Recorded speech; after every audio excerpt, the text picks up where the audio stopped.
soutenir un seul candidat, plus jeune que ça, n'est l'humilité là, de reconnaître que, voilà, ça pouvait suivre. Parce que quand vous regardez 8 millions d'électeurs, on dit on a voté près de 4 millions 500. Ça veut dire qu'on a un taux d'abstention dans les 45%. C'est rien de la moitié. C'est même 3 millions 5. On a 3 millions 5 sur 8 millions. Si vous ajoutez donc les bourrages avec les fraudes. Les bourrages comment?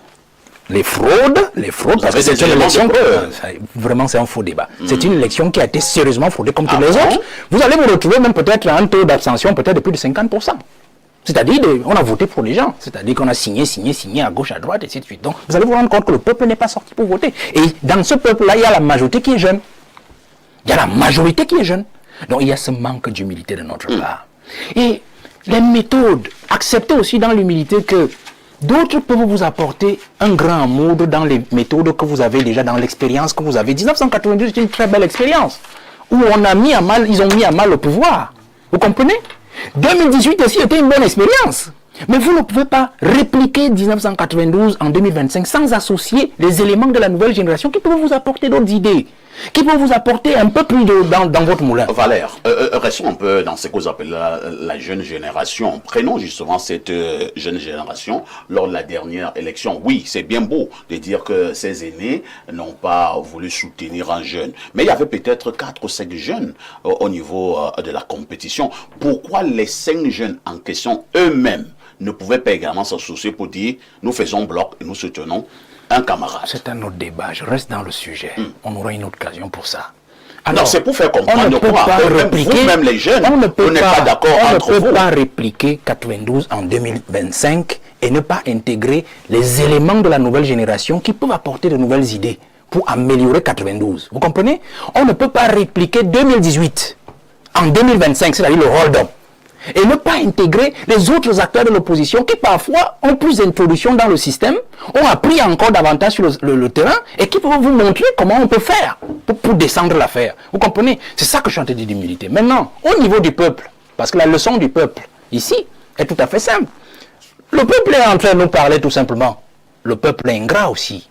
Parce que c'est ça l'élection de 2025, le 12 octobre. Le peuple nous a montré son ingratitude. Au-delà de la leçon qu'il nous donne à nous, mais l'ingratitude, pourquoi? Des gens ont travaillé quand même. Il y a des gens qu'on a vus sur le terrain pendant 7 années, puisque nous parlons d'un mandat. J'ai vu, moi je ne voudrais pas qu'on mette Maurice Kamto encore dans cette affaire, vous comprenez? Nous autres on a éliminé, moi je n'ai pas été éliminé, je ne parle pas de moi, ce que j'ai subi vraiment ça ne sert à rien. Mais lui on a vu comment devant le Conseil constitutionnel l'a charcuté sauvagement. Ah bon? La loi n'a pas été dit? Je ne voudrais pas qu'on le mette au même niveau que M. Tiroma, vous comprenez?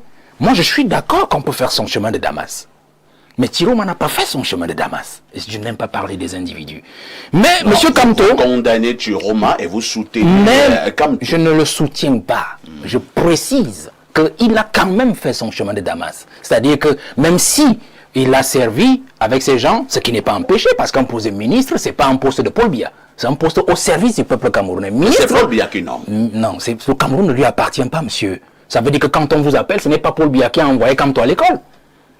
Si Kamto accepte un poste ministériel, c'est parce qu'il sent qu'il peut apporter quelque chose, non pas à Paul Biya, mais au service du peuple. Tu peux aller à l'école sans être ministre. Donc je dis ceci. C'est quelqu'un qui vous nomme ministre. Je vous ai déjà tout dit. Le poste de ministre n'appartient pas à un individu. Qui non? Et même, ce n'est pas... Oh, vraiment, monsieur Pafa, ici, je vous c'est plus intelligent que cela. Alors, je voudrais dire que monsieur Kamto a fait son chemin de Damas. Il a fait son chemin de Damas en quoi? Au moins c'est cette année. On l'a vu se battre. Nul n'est parfait. On l'a vu se battre aux côtés du peuple camerounais. On l'a vu se battre pour des causes évidentes du peuple camerounais. Donc on ne peut pas le mettre au même niveau. Parce que Tiroma n'a même pas un seul point de retour au chemin de Damas. Alors moi je voudrais dire que la leçon donc, que le peuple nous envoie, c'est son ingratitude aussi. C'est-à-dire qu'il ne sait pas défendre ceux qui le défendent. C'est-à-dire qu'on a vu devant le Conseil constitutionnel le 5 août, le peuple ne s'est pas levé. Comme il s'est levé derrière Tiroma, qui était nulle part avant cette élection, la veille de cette élection.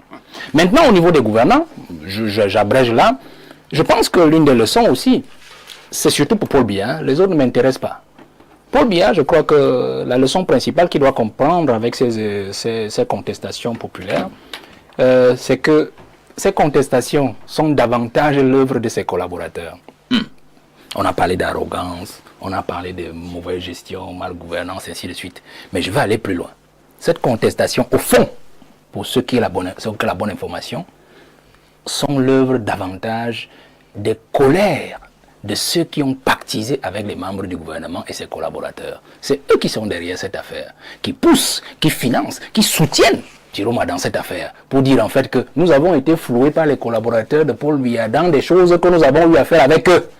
Et nous n'avons pas été remboursés, nous n'avons pas été payés, nous ne sommes pas rentrés dans nos propres fonds. Alors nous décidons que il doit tomber, ils doivent tomber. Donc Paul Biya doit prendre ses responsabilités. Au-delà de ça, il y a aussi ceux qui sont censés lui donner la bonne information, sont censés lui donner, comment dire, la réalité du peuple camerounais dans son quotidien, c'est-à-dire ses intimes. C'est-à-dire ceux qui voient le président tous les jours et qui justement lui cachent la vérité.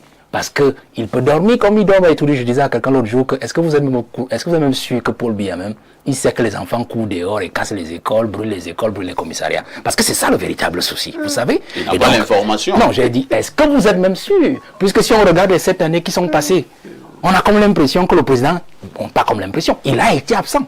Et dans l'absence, on peut soupçonner même qu'il n'était même pas au courant de tout cela. Alors, si vous, M. Pafa, ici, vous voulez me faire savoir que Biya était au courant de tout cela, alors c'est encore plus grave que ce que j'ai envie de dire.